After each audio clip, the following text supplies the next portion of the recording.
Мажарлар біздің көшпенді халық болатынбыз. Мажарлар бұл жаққа бұл 9 ғасырда көшіп келген. Біздің бір кезде жайлап жүрген, ата-бабамыз жайлап жүрген далалар, өзендер, ол қазір Батыс Қазақстанның территориясында тиісті. Мысалы, Жайық, Еділ, ары қарай барсақ жаңағы қазір ноғайлар жүрген Қобан, Тана, орысша Дон дейді, Тана өзендері. Мен ойлаймын, біздің ата-бабаларымыз негізі мажарлардың шыққан жері Батыс Қазақстан территориясында болған. Екіншіден, мажарлар бақы көшіп келген уақытқа дейін ол жерде тұрған сол Еділ Жайықтың батыс жағында тұрған қыпшақтар менен тығыз байланыста болған деп білем. Сондықтан біздің түпкі мәдениетіміз, ата-бабалардың сал дәстүрі, түпкі мәдениетіміз, әуезік әдебиетіміз, соның бәрі де осы қыпшақ халықтардың түпкі мәдениетімен өте тығыз байланысы бар, көп ортақ мәдениетіміз бар. Сол ортақ мәдениетті жақсылап зерттеп шығарғым келеді, кітаптарды жазып, ол бір жағынан наным-сенімдер, біздің ортақ наным-сенімдер де бар. Тағы бір жоспарымыз бір Агош Гергей деген досыммен біз мысалы ноғайлардың қазақтарға өте жақын болған, тіл бір болған ноғайлардың өлеңдерін, ән дәстүрін зерттеп келеміз 10 жылдан бері. Содан бері сол ноғайлардың арасында табылған әндер, мелодиялар, аңдар арасынан 30-дан астам, 30-дан артық ортақ мелодиялар шыққан. Бұл нені растайды? Бұл екі елдің арасындағы тығыз байланыстарды растайды. Сол біздің екі елдің арасындағы әдет ғұрып, сал дәстүрлерінің арасындағы ортақ элементтер, ортақ рухани байлығымыз жөнінде ғылыми жұмыстарды жазғым келеді. Және екінші жағынан Венгриядағы мажарлар, сол қыпшақтар болсын, ноғайлар болсын, қазақтар болсын, осы жалпы бізге туыс болып келген көшпенді халықтардың мәдениетіне қатты қызығады. Бірақ өкінішке қарай ол жөнінде мажар тілінде жазылған ғылыми жұмыстар өте аз. Сондай ғылыми жұмыстарды да жазу керек. Жалпы қазақтардың енді қыпшақ,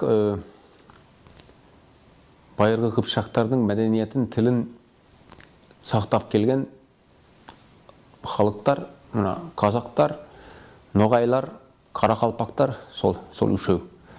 Басқа түркі халықтар, олар оғыздардан таралған бі, же олар отыруқтасып,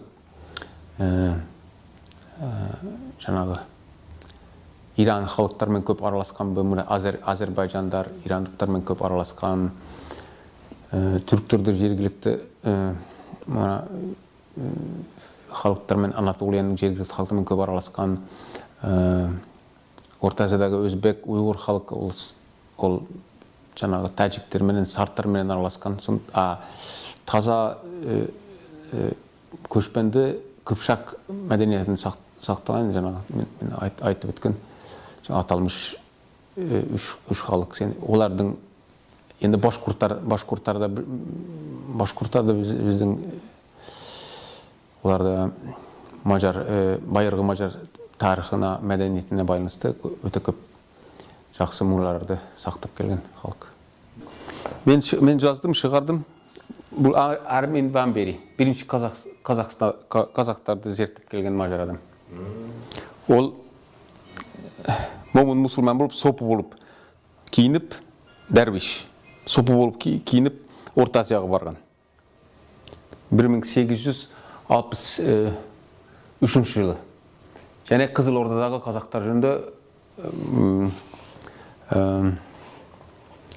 мол жазған. Көп қызықты материалды қалдырып кеткен. Сол Қызылсу, Қарақалпақстан, Аралдың өңірінде жүріп, бұл кісіменен танысып алған, өзі Коңградтан шыққан өзбек адам.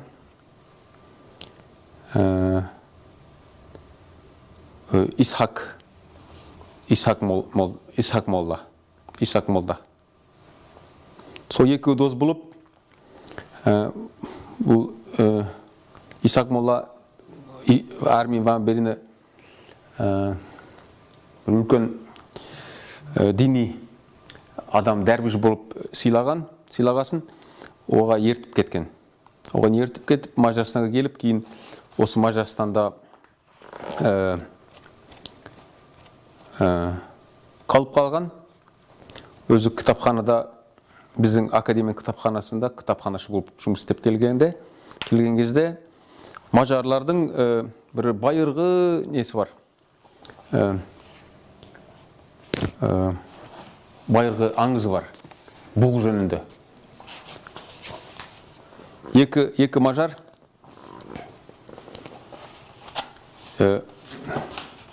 Хунор мен мажар, екі мажар. Бір бұғын артынан бұғыны қуып жүріп, бірақ бұғы енді шынында бұғы емес, арвақ болған. Арвақ. Сол бұғы не деді? Ғайып болған, ғайып. Сол ғайыптың артынан қуып жүріп, біздің жерімізге көшіп келген деген аңызымыз бар.